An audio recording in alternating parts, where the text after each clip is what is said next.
हरतालिका तीज व्रत कथा। हरतालिका तीज भाद्रपद के शुक्ल पक्ष की तृतीया को मनाई जाती है। इस दिन भगवान शिव और माता पार्वती के पूजन का विशेष महत्व है। इस दिन सुहागिन महिलाएं अपने पति की लंबी आयु और सुख समृद्धि के लिए व्रत रखती है। साथ ही ये व्रत निराहार और निर्जला किया जाता है। हरतालिका तीज हरियाली और कजरी तीज के बाद मनाई जाती है। इस बार हरतालिका तीज 18 सितंबर को मनाई जाएगी। इस पर्व का संबंध शिव जी से है और हर शिव जी का नाम है, इसलिए हरतालिका तीज नाम रखा गया है। महिलाएं इस दिन निर्जल व्रत रखने का संकल्प लेती हैं। मुख्य रूप से यह पर्व मनचाहे और यज्ञ पति को प्राप्त करने का है। हालांकि कोई भी स्त्री ये रख सकती है। इसी दिन हस्तगौरी नामक व्रत को करने का विधान भी है, जिसको करने से संपन्नता की प्राप्ति होती है। तो चलिए सुनते हैं हरतालिका व्रत कथा। एक बार भगवान शिव ने पार्वती जी को उनके पूर्व जन्म का स्मरण कराने के उद्देश्य से इस व्रत के महात्म्य की कथा कही थी। श्री भोले शंकर बोले, हे गौरी, पर्वतराज हिमालय पर स्थित गंगा के तट पर तुमने अपनी बाल्यावस्था में 12 वर्ष तक अधमुखी होकर घर तप किया था। इतनी अवधि तुमने अन्न न खाकर पेड़ों के सूखे पत्ते चबाकर व्यतीत किए। माँ की विकराल शीतलता में तुमने निरंतर जल में प्रवेश करके तप किया। बैसाखी जला देने वाले गर्मी में तुमने पंचाग्नि से शरीर को तपाया। श्रावण की मूसलधार वर्षा में खुले आसमान के नीचे बिना अन्न जल ग्रहण किए समय व्यतीत किया। तुम्हारे पिता तुम्हारी कष्ट साध्य तपस्या को देखकर बड़े दुखी होते थे। उन्हें बड़ा क्लेश होता था। तब एक दिन तुम्हारी तपस्या तथा पिता के क्लेश को देखकर नारद जी तुम्हारे घर पधारे। तुम्हारे पिता ने हृदय से अतिथि सत्कार करके उनके आने का कारण पूछा। नारद जी ने कहा, गिरिराज, मैं भगवान विष्णु के भेजने पर यहाँ उपस्थित हुआ हूँ। आपकी कन्या ने बड़ा कठोर तप किया है।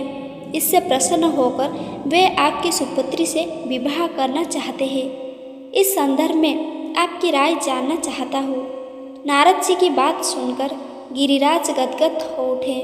उनके तो जैसे सारे क्लेश ही दूर हो गए। प्रसन्न चित्त होकर वे बोले, श्रीमान, यदि स्वयं विष्णु मेरी कन्या का वरण करना चाहते हैं तो भला मुझे क्या आपत्ति हो सकती है। वे तो साक्षात ब्रह्म हैं। हे महर्षि, यह तो हर पिता की इच्छा होती है कि उसकी पुत्री सुख संपदा से युक्त पति के घर की लक्ष्मी बने। पिता की सार्थकता इसी में है कि पति के घर जाकर उसकी पुत्री पिता के घर से अधिक सुखी रहे।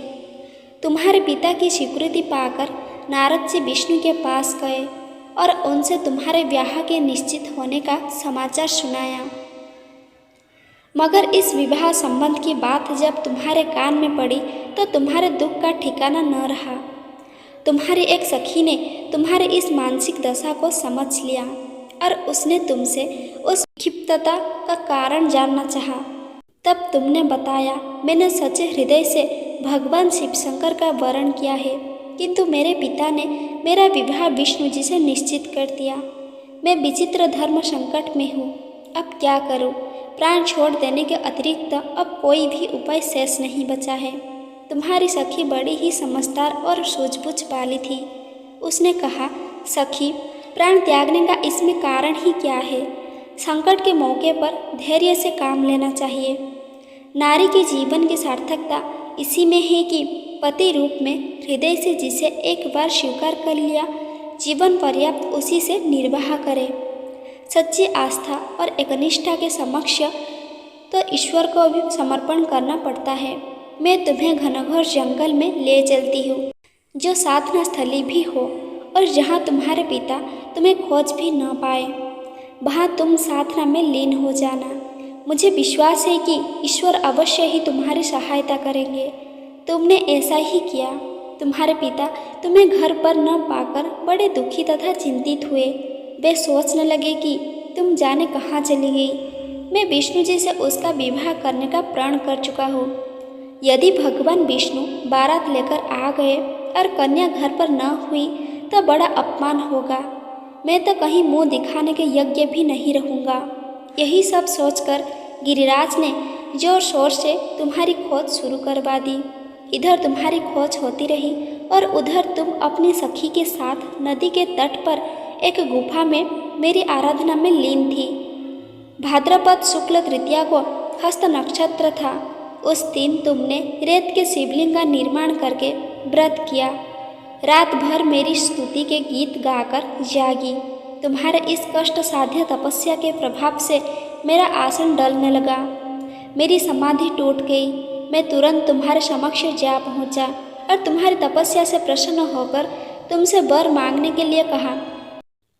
तब अपनी तपस्या के फलस्वरूप मुझे अपने समक्ष पाकर तुमने कहा, मैं हृदय से आपका पति के रूप में वरण कर चुकी हूँ। यदि आप सचमुच मेरी तपस्या से प्रसन्न होकर आप यहाँ पधारे हैं तो मुझे अपनी अर्धांगिनी के रूप में स्वीकार कर लीजिए। तब मैं तथास्तु कहकर कैलाश पर्वत पर लौट आया। प्रातः होते ही तुमने पूजा की समस्त सामग्री को नदी में प्रवाहित करके अपनी सहेली सहित व्रत का पालना किया।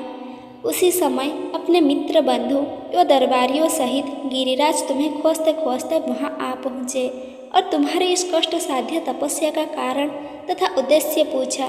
उस समय तुम्हारी दशा को देखकर गिरिराज अत्यधिक दुखी हुए और पीड़ा के कारण उनकी आंखों में आंसू उमड़ आए थे। तुमने उनके आंसू पोंछते हुए विनम्र स्वर में कहा, पिताजी, मैंने अपने जीवन का अधिकांश समय कठोर तपस्या में बिताया है। मेरी इस तपस्या का उद्देश्य केवल यही था कि मैं महादेव को पति के रूप में पाना चाहती थी। आज मैं अपनी तपस्या की कसौटी पर खरी उतर चुकी हूँ। आप क्योंकि विष्णु जी से मेरा विवाह करने का निर्णय ले चुके थे, इसीलिए मैं अपने आराध्य की खोज में घर छोड़कर चली आई।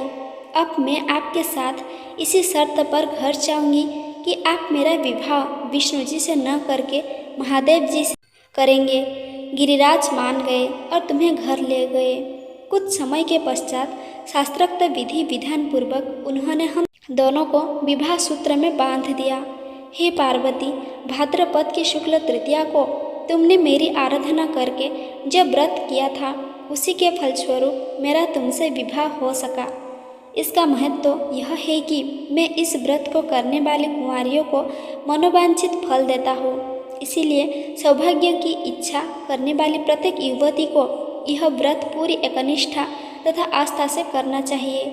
दोस्तों, अगर आपको मेरी यह वीडियो पसंद आई है तो कृपया वीडियो को लाइक करें, शेयर करें और ऐसे ही नए नए वीडियो देखने के लिए हमारे चैनल को सब्सक्राइब करना बिल्कुल ना भूलें। धन्यवाद।